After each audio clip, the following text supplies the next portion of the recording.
හැමෝටම සුබ දවසක් කියලා ප්‍රාර්ථනා කරනවා.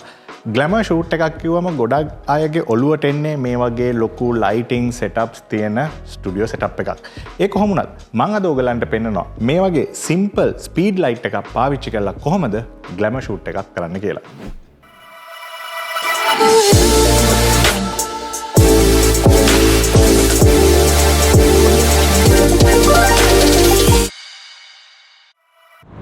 ඉතින් අද මේ ෂූට් එකට පාවිච්චි කරන equipment ගැන කතා කරොත් එහෙනම් මම පාවිච්චි කරන්නේ මගේ Sony A7 III එකත් එක්ක Sony ලගේ ගොඩක් ලාභ ලෙන්ස් එකක් වෙන 50mm f1.8 ලෙන්ස් එක. ඒත් එක්ක මම ඉස්සෙල්ලා පෙන්නපු Godox ලගේ V1 flash එක පාවිච්චි කරනවා. ඉතින් මේ V1 flash එක සයිඩ් එකෙන් එහෙමත් නැත්නම් ඩිරෙක්ෂනල් ෆ්ලෑෂ් එකක් විදිහට පාවිච්චි කරන්න මම මේ XPro trigger එක Godox ලගේ පාවිච්චි කරනවා. ඒත් එක්කම අවශ්‍ය වුණොත් මං Godox ලගේ මේ AKR1 කියන මේ V1 එකට හදලා තියෙන ෆ්ලෑෂ් මොඩිෆයර් කිට් එක අවශ්‍ය වුණොත් පාවිච්චි කරනවා. ඉතින් ඔයගලන්ට මතක ඇති මීට ඉස්සෙල්ලා අපි වීඩියෝ දෙකකින් කතා කරා ෆ්ලෑෂ් එකේ ලයිට් එක කන්ට්‍රෝල් කරන්නේ කොහොමද සහ මේ ෆ්ලෑෂ් එකකින් එන ලයිට් එක මොඩිෆයි කරන්නේ කොහොමද කියලා. ඉතින් ඔයගොල්ලෝ මේ වීඩියෝස් බැලුවේ නැත්නම් මේ වීඩියෝ ඩිස්ක්‍රිප්ෂන් එකේ තියෙන ලින්ක් එක ක්ලික් කරලා ඔයගලන්ට මේ වීඩියෝ එක බලන්න පුළුවන්. නැත්නම් මේ වීඩියෝ එක අන්තිමටම මම තැන් දෙකක් දාන්නම්. ඔයගලන්ට මේ බොක්සස් ක්ලික් කරලා මේ වීඩියෝ එක බලන්න පුළුවන්. right. ඉතින් ඒවා ටික තමයි equipment. අපි ලයිට් එක ගැන කතා කරනකොට ඇත්තටම ලයිට් එක කාණ්ඩ දෙකකට බෙදන්න පුළුවන්. soft light සහ hard light කියන එක. ඉතින් soft light එකක් ගන්න නම් ඔයගලන්ට මේ flash එකට soft box එකක් පාවිච්චි කරන්න වෙනවා.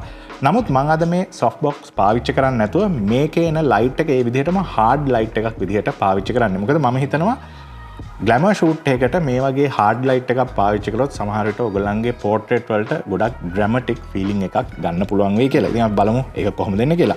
ඉතින් ඔක්කොම set ඊට පස්සේ තියෙන්නේ ඔයගලන්ට model කෙනෙක්ව හොයාගන්න එක. ඉතින් මේකත් ටිකක් වැදගත් දෙයක්. මොකද shoot එක කරන්න ඉස්සෙල්ලා අනිවාර්යයෙන්ම model එක්ක communicate කරන්න වෙනවා. ඔයගොල්ලෝ කරන shoot එක මොන වගේ theme එකකින්ද කරන්න කියලා එයාත් එක්ක agree වෙලා තමයි මේ වගේ shoot එකක් කරන්න වෙන්නේ. එහෙනම් අපි කෙලිම model එක අඳුරගමු.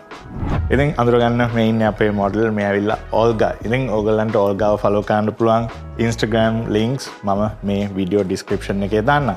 So watching Bolshoi Pasiba for coming here and helping us. එහෙනම් අපි කෙලිම shoot එක කරලා බලමු කොහොමද කරන්න කියලා. පළවෙනියෙන්ම මම ෆ්ලෑෂ් එක ඉන්ට්‍රොඩියුස් කරන්න නැතුව මෙතන ගොඩක් ලොකු වින්ඩෝ ලයිට් එකක් තියෙනවා. ඉතින් මේ වින්ඩෝ ලයිට් එක පාවිච්චි කරලා මම අවේලබල් ලයිට් එකෙන් ෆොටෝස් ටිකක් අරගෙන පෙන්නන්නම්. ඔයගොල්ලෝ ෆ්ලෑෂ් පාවිච්චි කරන්නේ නැතුව ගත්තොත් ඒක කොහොමද පේන්නේ කියලා. right, Olga ready?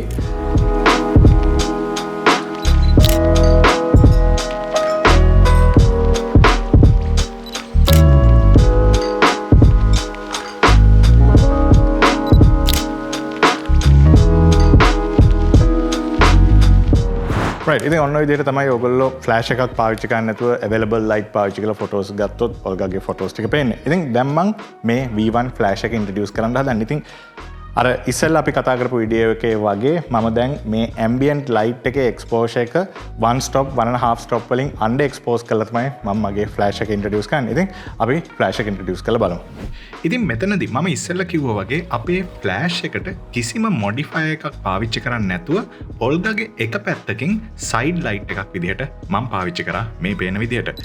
ඉතින් ඕගලන්ට බලා ගන්න පුළුවන් මේ ෆොටෝ එකේ ගොඩක් dramatic lighting condition එකක් තියෙනවා කියලා මේ විදිහට hard light එකක් පාවිච්චි කරනකොට. ඉතින් අපි මේක ඉස්සෙල්ලා ගත්ත ambient light ෆොටෝ එකත් එක්ක compare කරනකොට ඔයාලට මේ දෙකේ වෙනස පැහැදිලිව බලා ගන්න පුළුවන්. hard light එක පාවිච්චි කරපු එකේ කොච්චර dramatic feeling එකක් ෆොටෝ එකට ඇවිල්ලා තියෙනවද කියලා.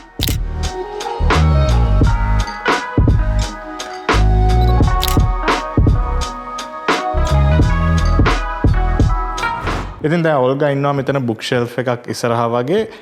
මම දැන් ෆ්ලෑෂ් එක සෙට් කරලා තියෙන්නේ ෆ්ලෑෂ් එකෙන් සයිඩ් ඇන්ගල් එහෙම නැත්නම් ඩිරෙක්ෂනල් ලයිට් එකත් එක්ක ෆොටෝ එකක් අරගෙන ඊට පස්සේ මම මේ ස්නූට් එක පාවිච්චි කරලා ඔයගලන්ට පෙන්වන්නම් අපි ලයිට් එක Olgaට ඩිරෙක්ට් කරොත් කොහොමද ඒකේ වෙනස ඔයගලන්ට පේන්නේ කියලා. එහෙනම් අපි ඉස්සෙල්ලා normal ෆොටෝ එක අරගෙන බලමු.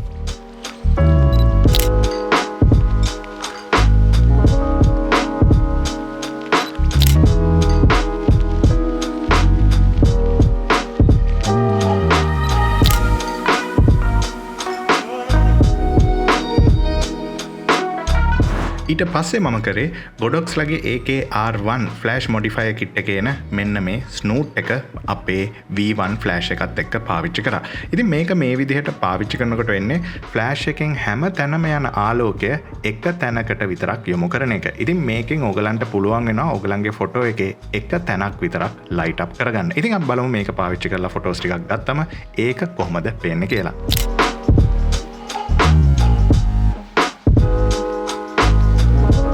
ඉතින් අපි ඉස්සෙල්ලා ගත්ත ෆොටෝ එකත් එක්ක මේක කම්පෙයාර් කරොත් ඔයගලන්ට පැහැදිලිව බලා ගන්න පුළුවන් ස්නූට් එක දාලා ගත්ත ෆොටෝ එකේ ඔල්ගාගේ මූණ හරිය විතරයි ලයිට් අප් වෙලා තියෙන්නේ කියලා. නමුත් අපි ස්නූට් එක නැතුව ගත්ත ෆොටෝ එකේ ඔල්ගාට අමතරව බෑග්ග්‍රවුන්ඩ් එකටත් අපේ ෆ්ලෑෂ් එකේ ලයිට් එක ස්පිල් වෙලා ලයිට් අප් වෙලා තියෙනවා කියලා ඔයාලට පැහැදිලිව පේනවා ඇති. ඉතින් මේ විදිහට ස්නූට් එකක් පාවිච්චි කරලා ඔයාගේ ෆොටෝ එකේ කොටසක් විතරක් ලයිට් අප් කරලා ඔයාගේ ෆොටෝ වලට ඩ්‍රැමැටික් ෆීලිං එකක් ගන්න පුළුවන් වෙනවා මේ විදිහට.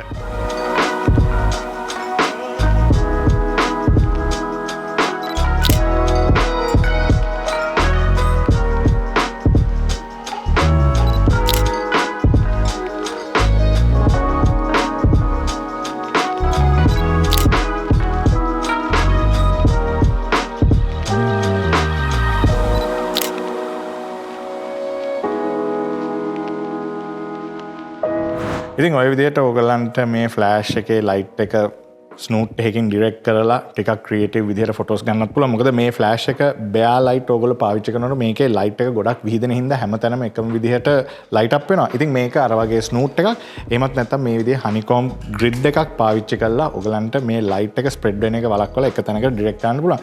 ඉතින් දැන් ඔල්ගා ඉන්නවා මෙතන ලස්සන ස්ටෙයාකේස් එකක් තියෙනවා. ඉතින් මම මේ හනිකොම් ග්‍රිඩ් එක පාවිච්චි කරලා තව ෆොටෝස් ටිකක් අරගෙන බලමු ඒක කොහොමද පේන්නේ කියලා.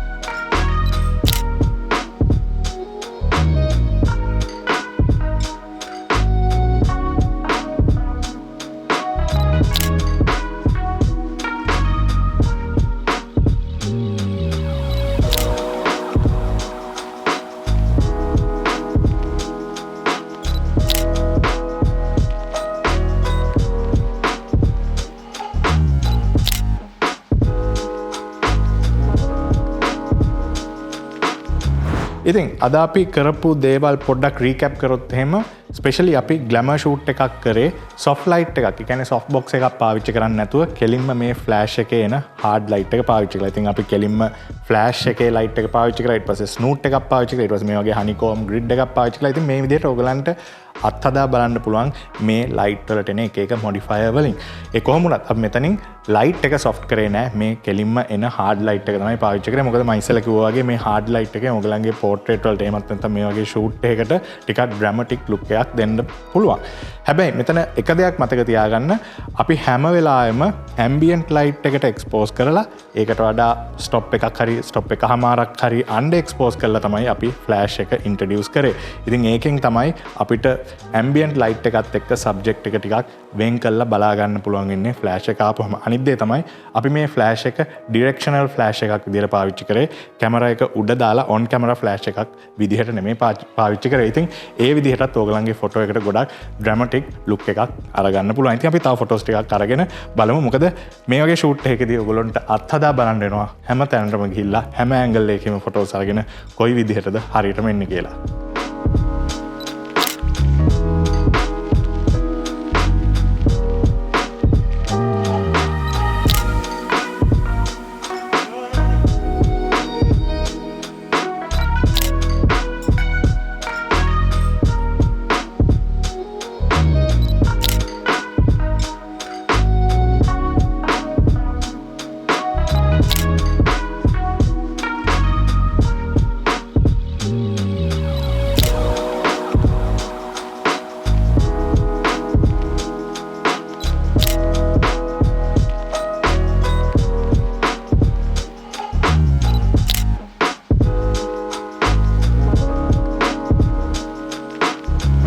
ඉතින් ඔන්න ඔය විදිහට ඕගලන්ට සොෆ්ට් බොක්ස් අනම්මනම් ලොකු ලයිට් සෙටප් පාවිච්චි කරන්න නැතුව ඕගලන් ගාව තියෙන මේ විදිහේ සිම්පල් ස්පීඩ් ලයිට් එකක් පාවිච්චි කරලා වුණත් ග්ලැමර් ෂූට් එකක් කරන්න පුළුවන්. thank you very much for coming and helping us. ඉතින් Olga අපිට උදව් කරා මේ ෂූට් එක කළා ඔයගලන්ට පෙන්වන්න මේ විදිහට තනි ලයිට් එකකින් ෆොටෝස් ගත්තොත් ඒක කොහොමද පේන්නේ කියලා. ඉතින් අපේ වීඩියෝ එක බලලා ඔයගොල්ලෝ මොන හරි දෙයක් ඉගෙන ගත්තා නම් අමතක කරන්න එපා. අපේ channel එක subscribe කරලා අපිට support එකක් දෙන්න. ඊට අමතරව ඔයගලන්ට Olga follow කරන්න පුළුවන්. වීඩියෝ description එකේ links තියෙනවා. ඉතින් මේ වගේ නැවත අලුත් වීඩියෝ එකකින් ඔයගොල්ලොන්ත් එක්ක හමු වෙනතුරු මම අදට සමු ගන්නවා රජිත් සහ Olga. හැමෝටම bye bye.